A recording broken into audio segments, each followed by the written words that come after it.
아멘.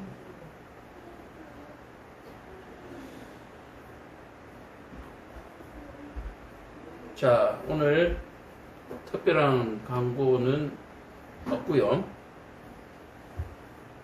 가을볕이 아주 따갑죠. 가을볕이 아주 따가워서 올 장마와 태풍 때 푹 젖었잖아요. 푹 젖은 곡식들이 이 뜨거운 따가운 태양 때문에 바짝 마를 수 있을 것 같아요. 그래서 좋은 볕이죠. 좋은 볕인데 이 햇빛 가운데 이 자외선이라고 하는 것은 굉장히 나쁜 거죠. 자외선. 적외선은 좋은 거죠. 적외선은 좋은 거고요. 우리 원적외선 하잖아요. 이 자외선은 굉장히 나쁜 것입니다. 그래서 그러나 올여름 푹 젖었던 부분들을 바짝 말릴 수 있는 또 그런 좋은 점이 있죠. 그래서 항상 동전에 앞면과 뒷면이 있는 것처럼 이 세상에는 다 앞면과 뒷면이 있습니다. 나쁜 것이 있으면 좋은 것이 있고요. 또 나쁜 날이 있으면 또 좋은 날도 오고요. 그래서 우리는 좋은 날을 기대하고 고난을 이겨내는 거죠. 좋은 날이 없다면, 소위 말해서 소망이 없다면 고난을 이길 수가 없습니다. 그래서 우리 삶 속에 고난이 있다면 여러분들은 기뻐하시고 또 감사할 수 있는 그런 지혜가 있기를 원합니다. 이것은 지혜입니다. 오르막길이 있으면 내리막길이 있고요. 내리막길이 있으면 오르막길이 있는 이 가장 기본적인 상식, 이 지혜. 이 지혜가 없는 사람들은 늘 원망하고 불평하면서 살아갑니다. 그래서 인생이 짜증스럽죠. 하나도 만족스러운 게 없습니다. 그래서 이런 사람들 옆에는 주위에 사람이 모이지를 않아요. 늘 원망하고 불평하고 짜증내고 소망을 말하지 않는 사람에게 누가 옆에 사람이 오겠습니까? 늘 긍정적으로 얘기하고 소망을 얘기하고 복음을 얘기하고 또 안 좋은 날이 있을 때 위로하면서 좋은 날이 있을 것이라고 확신을 주고 이런 사람을 좋아하는 거죠. 우리 그리스도인들은 이러한 사람들이 되기를 간절히 축원드립니다. 자, 말씀을 바로 시작합니다. 오늘 시편 15편을 시작하기 전에 신약의 말씀을 한 구절 더 보고 하려고 하는데 예수님께서 제자들의 발을 씻기시면서 베드로가 그렇게 얘기하죠. 제가 이 발을 씻을 수 없다라고 얘기할 때에 예수님께서 그렇게 얘기합니다. 내가 이 발을 씻어주지 아니하면 너와 나와 뭐가 없다? 상관이 없다. 관계가 없다. 그렇게 얘기하죠. 오늘 저와 여러분들에게 똑같은 이 말씀을 어떻게 적용하는지 어떻게 적용하면 좋을까라고 생각했을 때 그거예요. 목사가 성도들에게 훈계를 하죠. 또 가르침을 찔리는 설교를 합니다. 고치라고 얘기를 하죠. 그러면 성도들은 기분 나빠하고 목사와 원수지려고 합니다. 말을 듣지를 않아요. 그리고 전혀 변화가 없이 그냥 그대로 또 살아갑니다.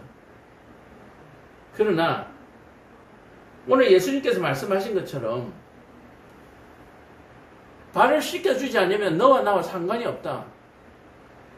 예배 가운데 나와서 목사가 하는 설교를 듣지 않는다. 듣고 싶지 않다. 네가 하는 충고는 내가 따를 수가 없다. 내가 너보다 더 똑똑하다. 목사가 하는 설교에 변화가 되지 않는다. 그러면 그 성도는 목사하고 상관이 없는 성도예요. 상관이 없어요. 또 그런 성도들은 교회에 와서 좋은 소리를 안 하죠. 그래서 오늘도 예배를 들으면서 여러분들이 잘 한번 고민해 보시기를 바랍니다. 내가 과연 이 교회 성도가 맞는가?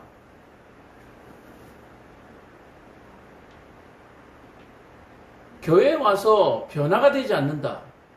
목사의 능력 부족일 수도 있지만 성도의 자신도 한번 돌아봐야 되는 거예요.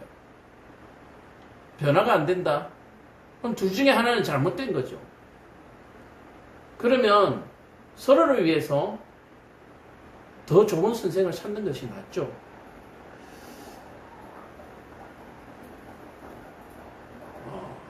한 명의 영혼도 귀한 이 개척교회에서 이와 같은 말씀을 하는 것은 개척교회니까 할 수가 있는 거예요. 나중에 선도 좀 많아지고 하면 하고 싶어도 못하죠. 근데 없으니까 하는 얘기예요.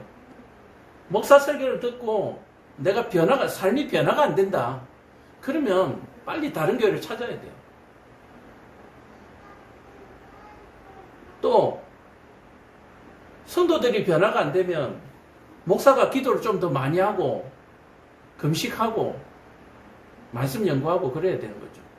그래서 성도든 목사든 뼈를 깎는 고통이 있고 훈련이 있고 또 노력이 있어야 합니다.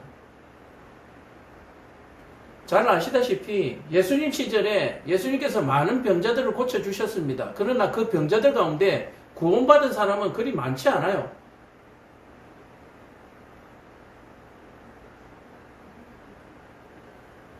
그래서 오늘 저와 여러분들이 말씀 앞에서 우리를 좀 더 내려놓고 겸손해져야 합니다. 내가 말씀에 변화되도록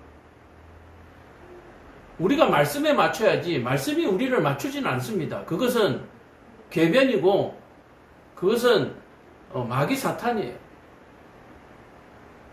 우리가 말씀에 맞춰야 합니다. 요즘 세상에도요, 인권 하면서 법을 자꾸 사람에 맞추려고 하는데 이것은 잘못된 나라입니다. 법을 사람에 맞추려고 한다라고 하는 것은 법의 권위가 떨어진 것이고 법이 시종이 되는 것인데 그렇게 하면 법치국가가 될 수가 없습니다. 그것은 힘 있는 자가 법을 마음대로 주무를 수 있는 공산주의, 사회주의로 가는 지름길입니다. 표본이에요. 그게 그냥 표본이에요. 표본. 그게 기본이에요. 공산주의와 사회주의 기본이 뭡니까? 법이 권력자의 마음대로 주물러지는 거. 그게 문제죠. 법은 변하면 안 돼요. 법이 범죄를 못 따라간다고 해서 자꾸 바꾸고 수정하고 뭐 그런 부분이 있지만 그런데요. 원래 원칙은 뭡니까? 이에는 이, 눈에는 눈이죠. 살생한 자, 그 생명으로 갚고 물질에 피해를 준 자, 그 물질로 갚는다. 거기에서 자꾸 변질된 거잖아요. 거기에서. 뭔가 법이 현재 어떤 범죄를 못 따라간다면 원론으로 돌아가면 되는 거예요. 그 사람이 범죄인이 사람을 상하게 했나 안 상하게 했나, 물질의 피해를 줬나 안 줬나, 생명을 빼앗았나 안 빼앗았나, 딱 기본적으로 그것만 하면 돼요. 정신적으로 피해를 줬나 안 줬나, 그게 기본이죠. 그런데 심신미약이었느냐 어쩌느냐 법을 자꾸 사람에 맞춰요. 그건 법의 원래 취지가 아니에요. 법을 다루는 사람들이 변질됐기 때문에 그렇습니다. 교회에서 말씀을 들으면서 말씀을 자기 멋대로 해석하고 말씀에 자기를 맞추려고 하지 않냐고 말씀을 이용하려고 하고 원망하고 불평이 많은 사람들은 결코 하나님 나라에 들어갈 수가 없습니다. 저 또한 마찬가지고요. 예외가 없어요. 목사니까 설교하니까 말씀을 자기 마음대로 끼워 맞춰가지고 자기는 빠져나가겠지. 절대로 안 그렇습니다. 목사도 못 빠져나가요. 잘못 설교하면 잘못 설교하는 대로 죽는 거예요. 그리고 성도들도 죽이는 거예요. 그러면 잘못 설교하는 사람은 신성모독죄요, 살인죄가 되는 겁니다. 그런 위험한 자리에 서 있는 사람이 목사예요. 그래서 목사가 불쌍합니다. 누구한테도 좋은 소리를 못 듣죠. 목사가 사람들한테 인기가 많다. 좋은 목사 아니에요. 저는 그렇게 생각합니다.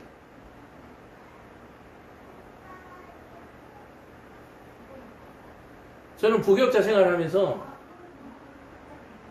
참 사랑을 많이 받았어요. 그래서 좋은 목사가 못 됐어요. 그래서 정말 좋은 목사가 되려고 하면 말씀 앞에 온전히 바로 서야 하는 거예요. 그래서 요즘 개척을 하면서 제가 좀 좋은 목사가 되는 것 같아요. 인기가 없잖아요. 성도가 없잖아요. 사랑을 못 받잖아요. 외롭잖아요. 저는 그래서 이제 내가 비로소 좋은 목사가 됐구나 싶습니다. 저는 누구의 도움도 사랑도 원하지 않습니다. 오로지 하나님의 사랑만 원합니다.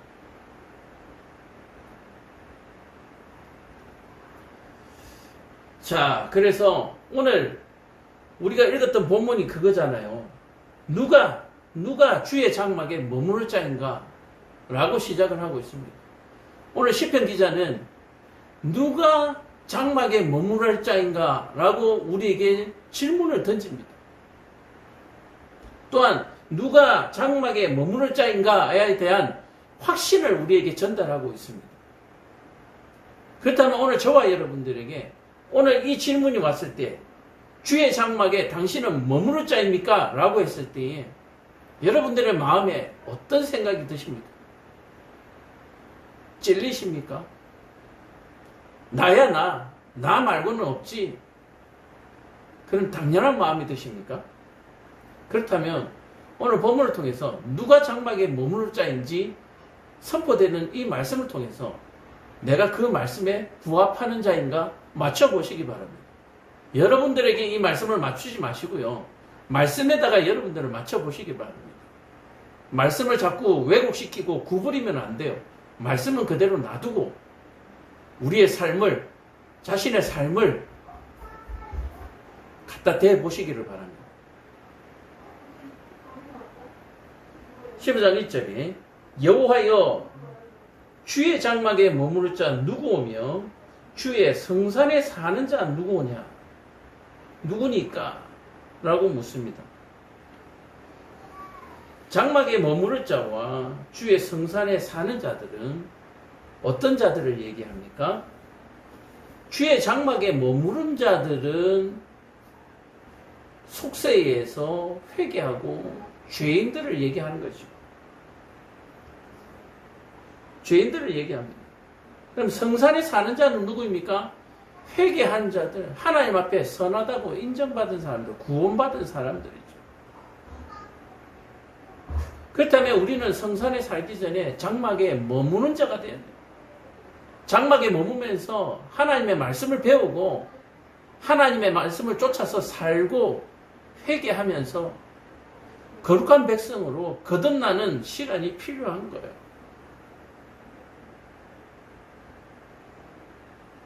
오늘 저와 여러분들은 지금 어떤 사람들입니까? 구원받은 사람들입니다. 그래서 성산에 사는 사람들입니까? 아니요. 구원받았지만 우리는 아직까지 구원의 때가, 마지막 심판의 때가 남았기 때문에 장막에 머무는 자죠. 우리는 지금 장막에 머무는 자들입니다. 장막에 머무는 자들이 성산에 사는 자들과 같이 살아야 하는 거예요. 이해가 되세요?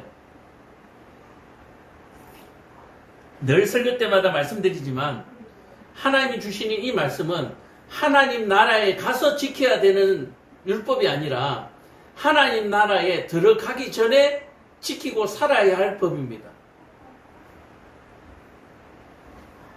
야, 하나님 나라에 들어가기 전에도 이렇게 까다로운데 들어가서는 답답해서 어떻게 살까?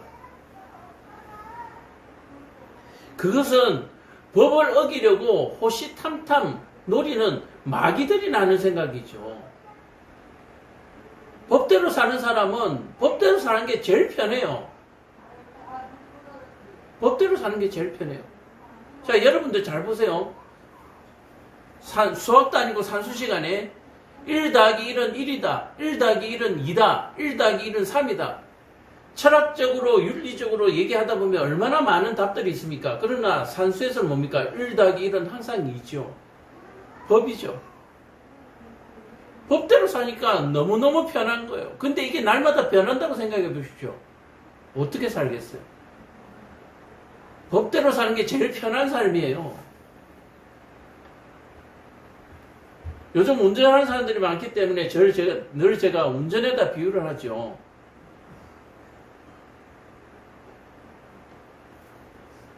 신호를 지키고 살아가면 제일 편하고 안전합니다. 그런데 문제가 뭡니까? 늘 우리한테 변수가 생기죠. 바쁜 일이 생깁니다. 또는 안전운전을 방해하는 방해자들이 생겨서 분노가 생깁니다. 그러므로 말미암아서 뭐가 깨집니까? 평안이 깨지면서 법이 깨지기 시작하는 거예요. 누가 법을 깼습니까? 신경을 건드린 자가 법을 깬 거죠. 불법하는 자들이 법을 깨는 거죠. 이 법을 깨므로 말미암아서 잘 법을 지키던 사람들이 당황하게 되고 혼란을 느끼게 되는 거예요. 그래서 나는 법을 지켰는데 혼란 속에서 살아가게 되는 거죠. 이해가 되세요? 나는 법을 잘 어기고 가지만, 잘 지키고 가지만 주위에 법을 흐트리는 사람들이 있습니다. 그러면 나는 어떤 상태에 살아가는 겁니까? 법을 잘 지키는 사람입니까? 아니요. 혼란 가운데 살아가요. 이걸 좀 더 다른 비유 얘기하면 저는 지금 맑은 물에서 수영하고 있습니다. 누군가 흙탕물을 거기다가 집어넣었습니다. 나는 지금 어디 수영하고 있습니까? 맑은 물에 수영하고 있었지만 흙탕물에 수영하게 되는 거죠. 그래서 이 법이라고 하는 것은 누구 한 사람이 어기게 되면 모두가 혼란 가운데 살아가게 되고, 법을 어기는 사람들이 많아지면 법을 지키는 사람들이 불법자와 같은 그런 모양을 하게 되는 거죠. 바보의 나라에 천재가 가면 천재가 바보가 되는 것처럼 법을 지키는 사람이 어리석은 사람이 되는 거죠. 자, 그렇다면 법을 어긴 사람들이 유익을 누리면서 살아가는가? 그렇게 보일 뿐이죠. 법을 어기는 사람들이 이 땅에 물질을 많이 가지고 있습니다.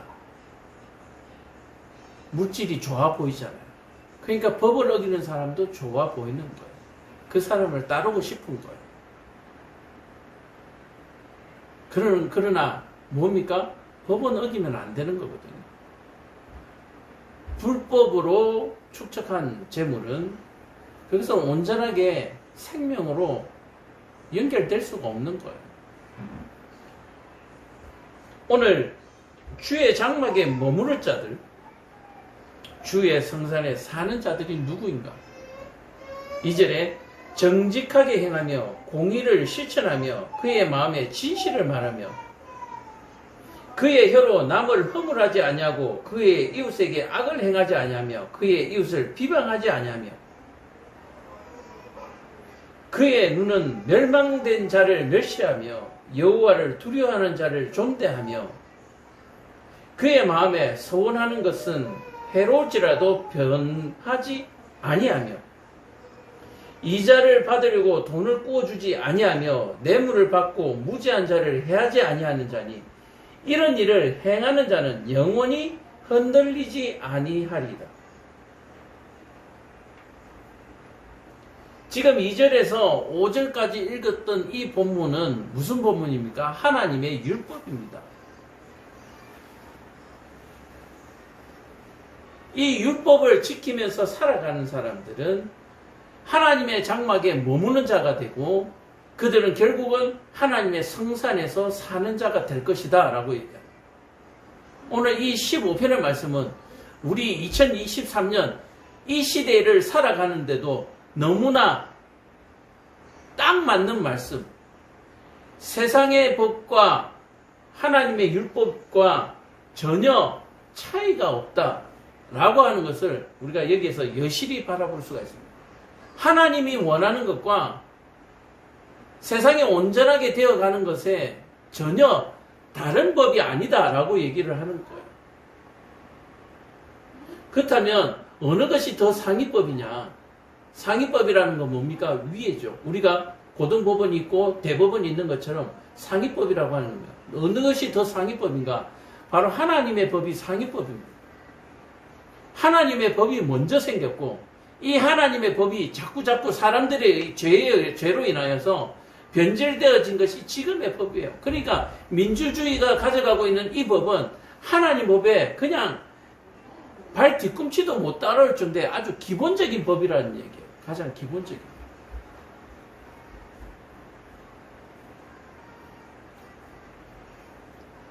이 기본적인 법은 하나님의 기본 축복과도 비교가 됩니다. 봄, 여름 하나님의 열심히 땀 흘려 수고하고 씨 뿌리고 가꾼 자들이 가을에 곡식을 얻는 것처럼 하나님의 법 또한 마찬가지. 가장 기본적인 법. 최소한 이 정도의 법은 지켜야 장막에 머무를 수 있고 성산에서 살 수 있다. 그 법을 지금 얘기하고 있습니다. 2절부터 한번 꼼꼼히 살펴볼까요? 정직하게 행하며 공의를 실천하며 그의 마음에 진실을 말하는 자들.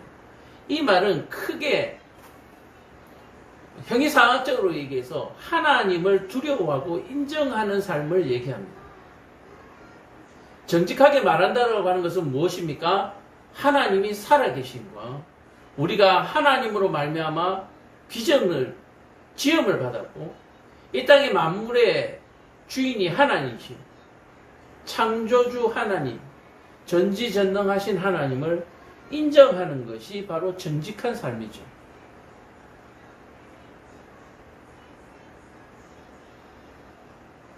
하나님의 입에서 나온 이 말씀이 생명의 법이라고 하는 것을 부인하지 않는 것. 바로 그것이 정직한 것입니다. 공의를 실천한다는 얘기는 뭡니까? 이 정직함을 몸소 실천한다라고 얘기하는 거예요.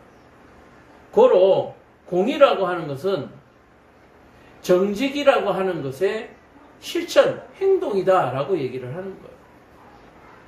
정직이 몸 밖으로 실천해질 때 그것을 공의라고 얘기를 합니다. 공의는 실천의 모양이죠.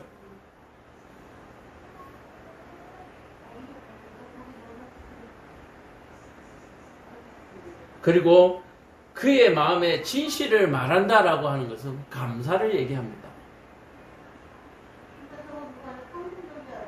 그의 마음에 진실을 얘기하는 거예요. 이것은 하나님의 은혜다라고 얘기하는 거예요. 하나님은 만물의 주인이시라고 자기에게 얘기하는 거예요. 그 마음을 받은, 그 정의를 받은 사람은 결국 어떻게 됩니까? 감사하게 되죠. 우리는 하나님 앞에 죄인이라는 것을 받을 때에 뭐 하게 됩니까? 용서를 구하게 되고 회개하게 되는 거예요.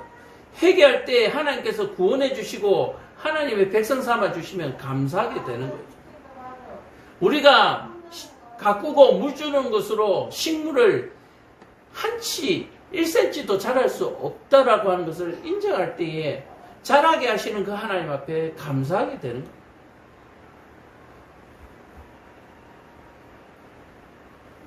그 조그만한 씨앗 속에 무궁무진한 우주가 들어가 있잖아요. 물을 주니 그 안에서 우주가 나오는 거예요. 그 안에서 우주가 나와요.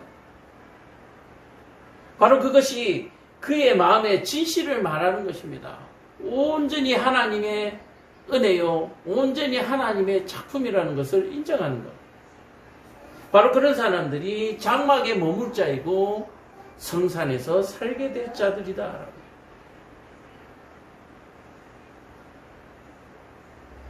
그의 혀라는 말을 우리 신학에서 잘 했죠. 혀는 어떤 의미를 가지고 있느냐? 악을 의미하는 단어입니다. 혀라고 하는 것이. 어떻게 해서 이 혀라고 하는 것이 그런 악의 단어가 되는가? 대변인이 되는가? 이 혀로 말미암아서 모든 것들이 시작되었기 때문에 그렇습니다. 하나님이 창조하신 뱀이라고 하는 그 간악한 강교한 뱀이 그 새치혀로 하와를 유혹하고 아담을 유혹하는 거예요. 거기로부터 죄가 시작됐잖아요. 뱀의 혀가 언제부터 갈라졌는지는 잘 모르겠습니다만은 뱀은 처음부터 그 혀가 갈라져 있었을 거예요. 그렇기 때문에 하와를 유혹했죠.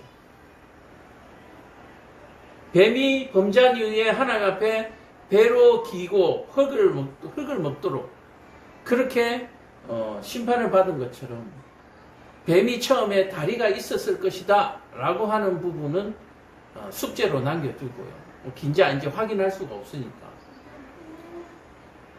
신화에서는 막 만들어내기도 하지만 일단은 뭐 거기에 대한 내용은 하여튼 배로 기도록 했다 라고 할 때 뱀이 처음에는 서서 걸어 다녔나?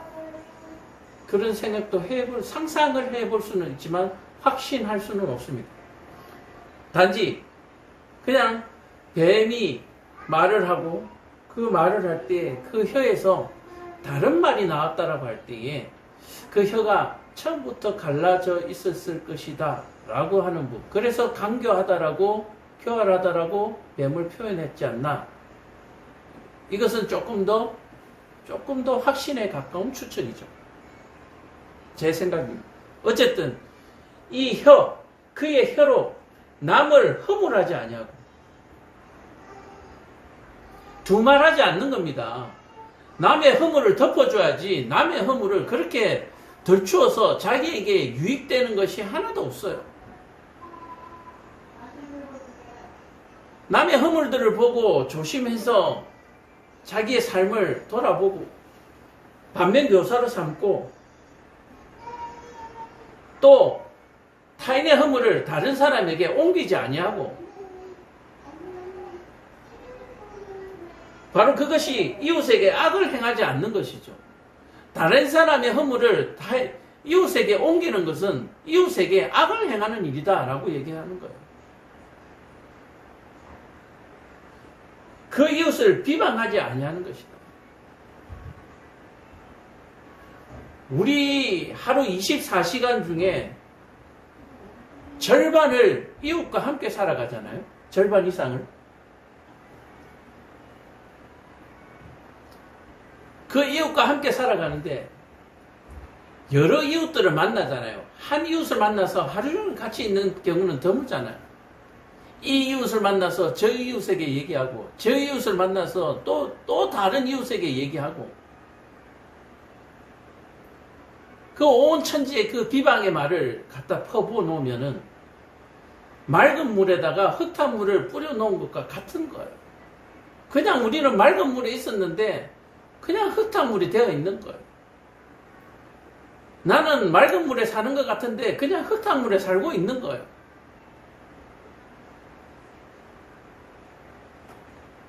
그런 악한 삶을 사는 사람은 주의 장막에 머물 수도 없고 성산에 살 자격도 없는 거예요.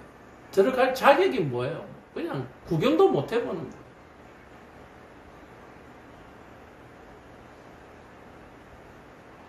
또 그의 눈을 망령된 자를 멸시하며 이 망령된 자라고 하는 것은 뭡니까? 하나님을 망령되게 하는 사람들이죠. 하나님의 말씀을 어기는 사람들을 얘기합니다.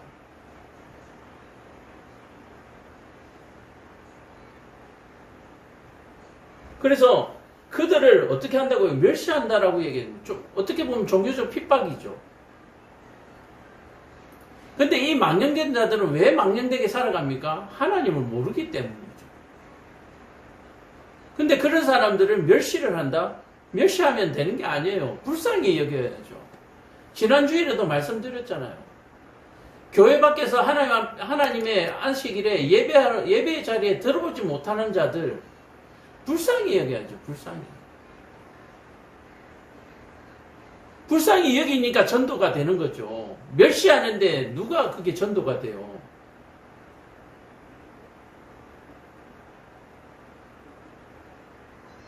망년된 자를 멸시하고 여호와의 마음에 서운한 것은 해로울지라도 변하지 않는다. 우리 이거 변덕이 죽었잖아요. 하나님 앞에 서운, 하나님 이거 들어주세요, 저거 들어주세요. 수많은 기도를 하고, 어떤 사람들은 걸고 하잖아요. 하나님 앞에 걸고 기도하잖아요. 하나님 이거 해주시면 이거 할게요. 하나님 이거 해주시면 열심히 할게요. 걸어놓고 나중에 뭐요? 딴소리 하는 거죠. 몇 번 얘기했었죠. 죽겠다 하던 사람들 지금 아직까지 죽은 사람 몇 없어요. 대부분 살아 있습니다. 그렇다면 하나님이 살려놓으신 거잖아요. 그러면 원망하지 말고 불평하지 말고 낙심하지 말고 소망을 갖고 사는 게, 열심히 사는 게, 그게 정직한 사람, 공의를 행하는 사람이잖아요. 죽겠다 했으면 지금 죽었어야죠. 지금 살아있잖아요. 그럼 하나님 살려주신 거잖아요. 그러면 감사하면서 열심히 살아야죠. 원망하지 말고 불평하지 말고. 이것이 주의 장막에 머물 자, 성산에서 살 자들의 모양이라고요. 근데 그렇지 못한 사람들은 머물지도 못하고요. 성산에 살지도 못해요. 성산에 살기도 전에 장막에 머물지도 못하는 거예요. 다 튀어나가는 거예요. 다 쫓겨나가는 거예요.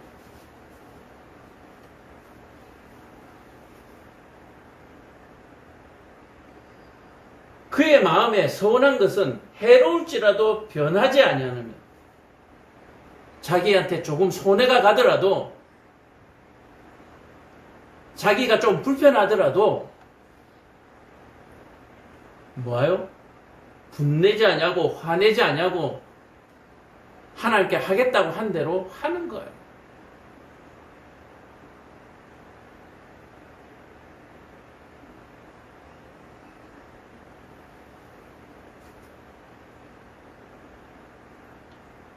이 말씀을 알면 부부가 싸울지라도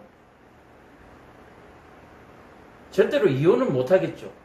마음에 서운한 것은 해로울지라도 변하지 아니하며. 결혼할 때 온갖 소리 다 하잖아요.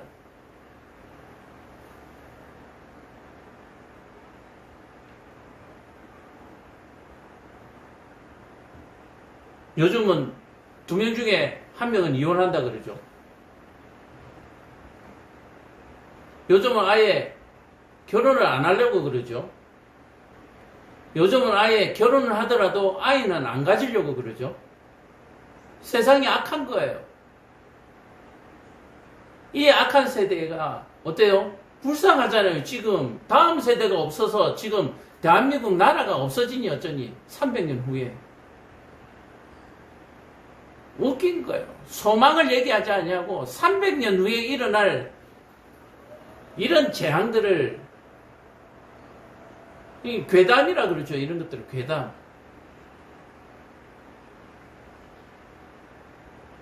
결혼을 안 하고 아이를 안 낳으면 결혼하도록 하고 아이를 낳도록 해야죠. 근데 이게 어디서 잘못됐어요? 교육에서 잘못된 거예요. 교육에서.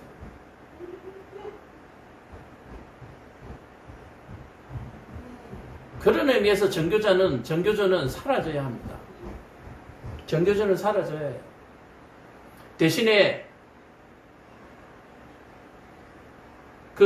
이스라엘의 종교인들에게 주는 혜택이 있는 것처럼 교사들에게 혜택을 줘서 정말 교육이 100년지 대계가 되는 그런 스승님들이 있어야죠. 스승님.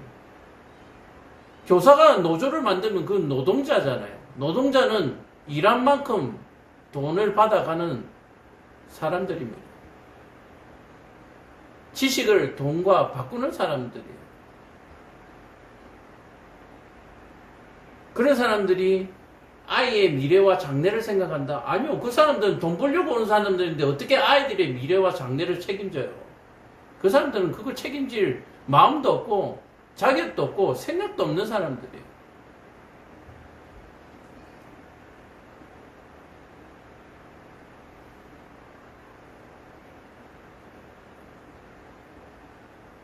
교사로 살아가겠다고 마음을 먹은 사람, 그것이 서운한 것이 해로울지라도 마음이 변하지 않아야 되는 거예요. 전교조 만들어서는 안 되는 거예요. 다른 방법은 됐겠어요. 아이들을 잘 가르쳐서 스승의 은혜는 하늘같이 만들어 놓으면 전교조가 왜 필요해요? 스승이 개똥바가치처럼 하니까 애들이 엉망진창이 되니까 그 애들이 이제 스승 안 하고 선생 하겠다고 노조 만든 거잖아요.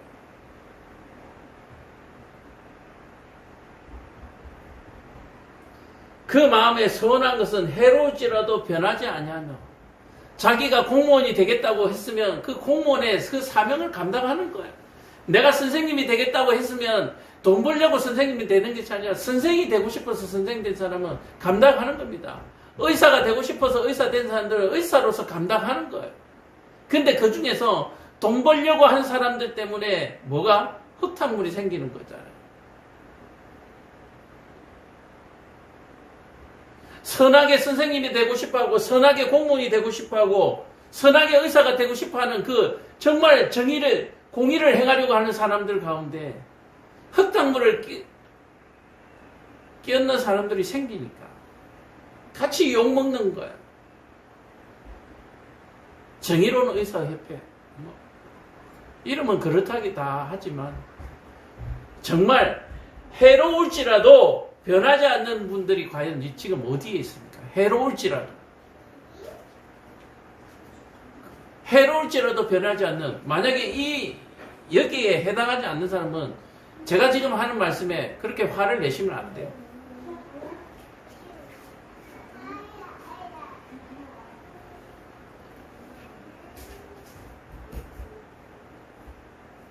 해로울지라도 오늘 저와 여러분들이 평생을 살아가면서 해로울지라도 변하지 않는 그러한 인생들이 되기를 간절히 축원합니다. 예수 믿어서 교회 가니까 내 삶이 해로워지더라.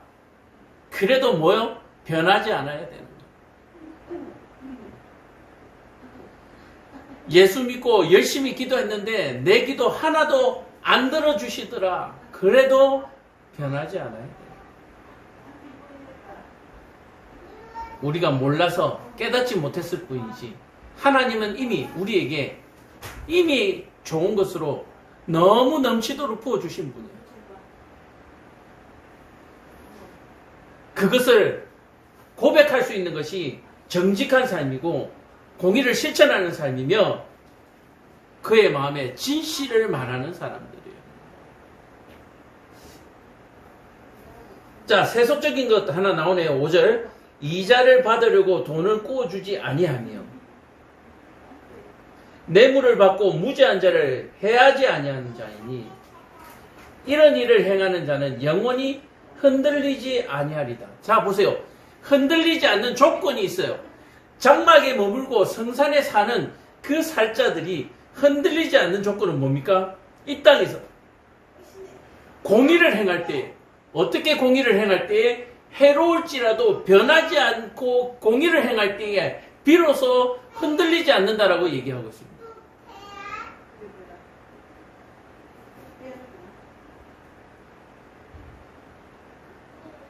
자, 보세요. 여호와의 장막에 머무를 자와 성산에 살 수 있는 자는 어떤 자들이다? 흔들리지 않는 자들입니다. 흔들리지 않는 자들. 요즘 침대 선전 많이 하죠. 흔들리지 않는 편안함. 여러분, 침대는 과학입니다. 여러분, 성경은 과학입니다. 흔들리지 않는 편안함. 그 편안함이 장막에 우리를 머물게 하고 성산에서 살 수 있도록 도와주는 것입니다. 여러분들 지금 흔들리고 있습니까? 여러분들의 삶 속에 지금 해악된 일들이 많이 발생하고 있습니까? 그럼에도 불구하고 여러분들은 흔들리지 않아야 합니다. 언제 안 흔들린다고요? 여러분들이 공의를 행할 때 안 흔들리는 거예요.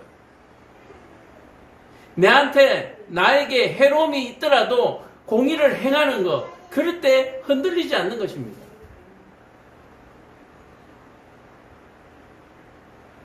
세상에 어수선할 때 아무렇지도 않게 같이 흔들리는 사람들. 흔들리니까 흔들리지. 흔들리니까 흔들리는 거야. 여러분 잘 생각해 보십시오. 여러분들 흔들면 안 넘어지려고 붙들잖아요. 왜 흔들리니까 흔들린다고 그걸 정당화 얘기를 하시는지. 이 진리잖아요. 흔들면 안 넘어지려고 붙들잖아요. 근데 왜 흔드니까 흔들지.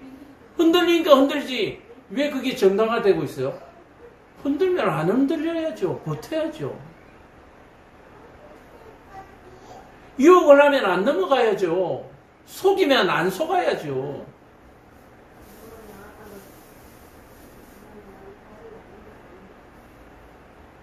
그래서 정직한 자들은 잘못했습니다. 내가 흔들렸습니다. 잘못했습니다. 내가 속았습니다. 그러는 거예요. 흔든 놈이 잘못이야. 속인 놈이 잘못이야. 그렇게 얘기 안 해요. 장막에 머무는 자들, 성산에 살 자들은 그런 얘기 안 한다고. 오늘 말씀 여러분들이 꼭 기억하시고 흔들리더라도 흔들리지 마시고 해로울지라도 공의를 행하는 일을 굽히지 마시고 여러분들이 약속한 것들을 지키면서 살아가시는 귀한 은혜가 저와 여러분들이 있기를 간절히 축원합니다. 기도하겠습니다. 사랑과